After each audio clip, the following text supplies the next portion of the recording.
మొన్నటికి మొన్న తన జోడీని కోల్పోయిన బాధను తట్టుకోలేక తన గుంపును వదిలిపెట్టి ఏకాకిగా కొండల వైపు వెళ్లిపోయిన ఒక పెంగ్విన్ కథ మనం విన్నాం.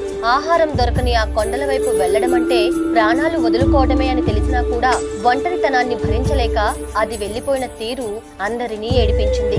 సరిగ్గా అలాంటి వేదనే జపాన్ లోని ఇచికావా జూలో ఉన్న పంచ్ అనే ఒక మకాకు పిల్లకు ఎదురయ్యింది. ఈ చిన్ని ప్రాణానికి 7 నెలల వయసు ఉన్నప్పుడు ఏ కారణం చేతనో కానీ కన్న తల్లి తనను దూరం పెట్టింది. సొంత గుంపు కూడా వెలివేయడంతో ఆ పసి ప్రాణం ఒంటరిగా మిగిలిపోయింది. ఆకలి కంటే కూడా ఎవరైనా తనను దగ్గరకు తీసుకుంటే బాగుండు అని ఆ చిన్న జీవి పడిన తపన చూసి జూ కీపర్లు ఒక బొమ్మను దానికి తోడుగా ఇచ్చారు. ప్రాణం లేని ఆ బొమ్మలోనే పంచ్ తన అమ్మను వెతుక్కుంది. ఆ పెంగ్విన్ లాగానే ఈ చిన్ని ప్రాణం కూడా తన సమూహం నుంచి పూర్తిగా దూరమైపోయి ఆ బొమ్మనే సర్వస్వంగా భావిస్తూ లోకంతో సంబంధం లేకుండా ఒంటరిగా